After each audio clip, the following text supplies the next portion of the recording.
Voices in the City by Anita Desai. Characters, Summary, Analysis. Hello and welcome to the discourse. Anita Desai is one of the leading Indian women novelists writing in English. Most of the themes found in her novels are the problems of alienation, immigration, marital disharmony, and so on. In Voices in the City, Anita Desai portrays how people, especially the poor, are forced to lose their moral values because of money, which is indispensable to lead a life. Thus, society makes a lot of sudden changes.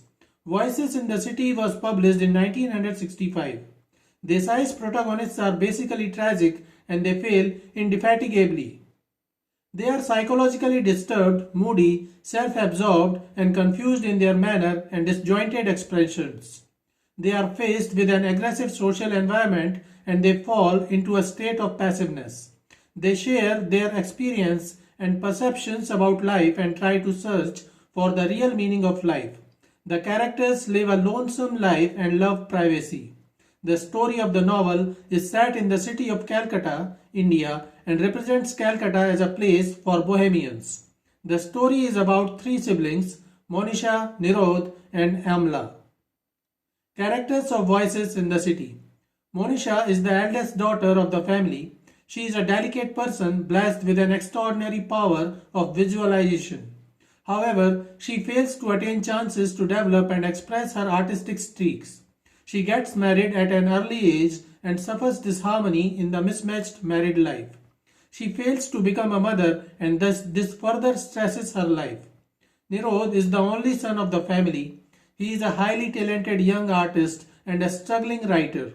He seeks a sense of individuality and commitment to some higher purpose in life and fails to find it.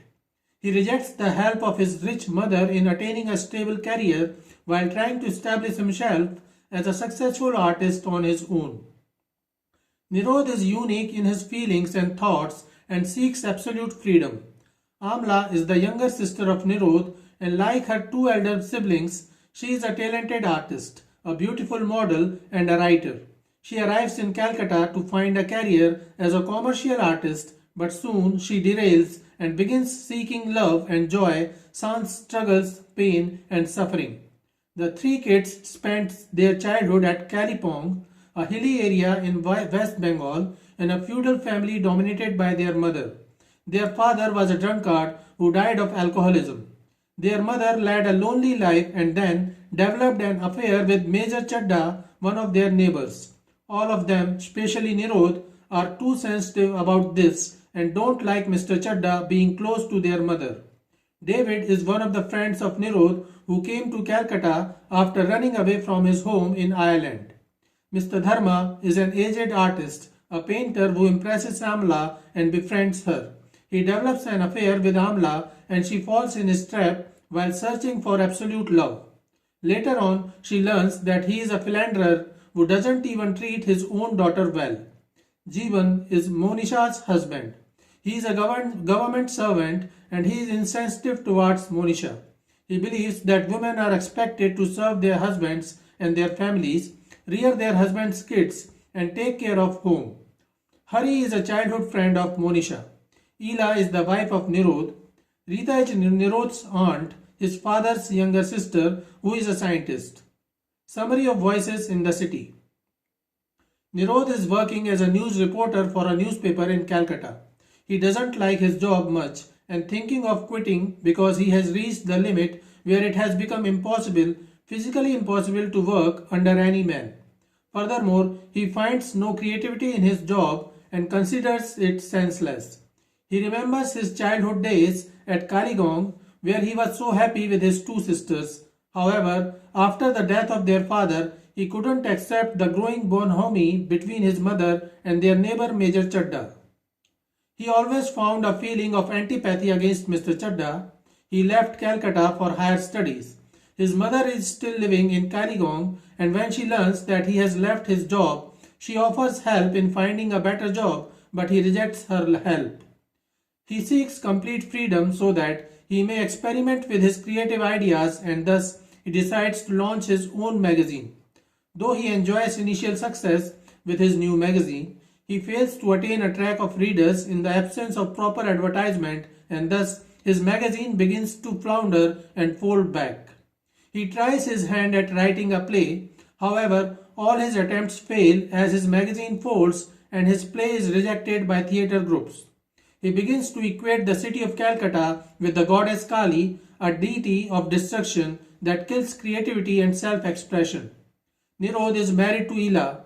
Though Ila loves Nirod, she is a complex character deeply affected by her own insecurities and marital dissatisfaction. Alienated from her husband's artistic world, she finds solace in an affair with a family friend which only exacerbates her inner turmoil. Ila's internal struggle is a reflection of the changing dynamics within Indian society where traditional gender roles are being evaluated and challenged. Nirod attempts to model his existence after a painter named Dharma who seems to be at peace with his life in Calcutta. Though Dharma is a mysterious figure and Nirod is ultimately not able to understand his motivations.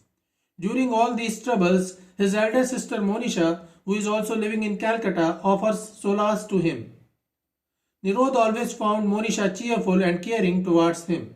However, Monisha too has her own struggles. She is a delicate girl with a creative mind and ability to visualize. She could have been a fine artist, but her widow mother decided to marry her too early. After her marriage, her husband Jeevan, who is a government servant, was transferred in Calcutta.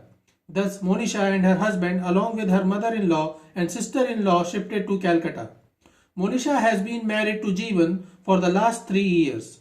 Monisha has been brought up in the hilly region of Kalimpong. She is a new woman with a heightened level of awareness and a strong sense of individuality. She is blessed with an extraordinary power of visualization. When she comes to live with her in-laws, she goes through the experience of having a surreptitious push from Jeevan to touch the feet after feet of various people. She has to spend time in the tired balconies, in the room with the bars of windows, a black bed and a black wardrobe.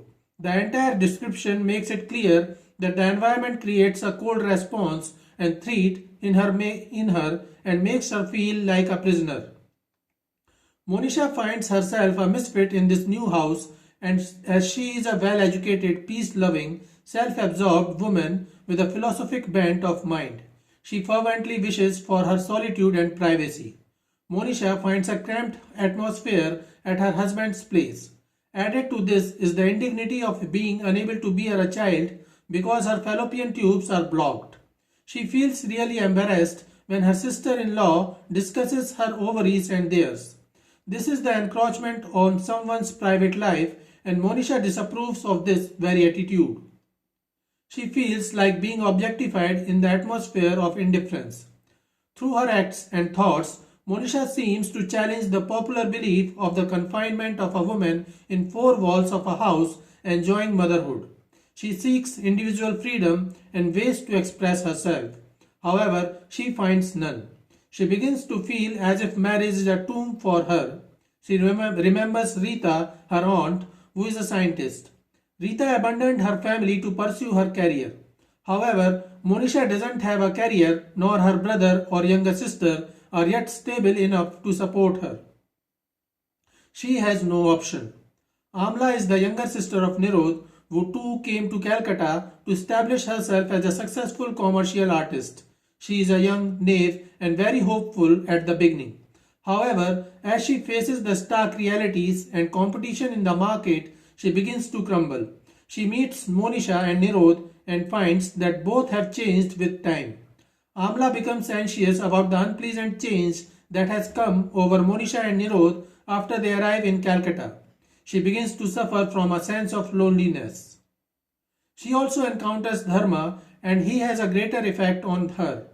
Dharma, considering Amla the ideal model for his paintings, draws her into his circle of literate, cosmopolitan friends.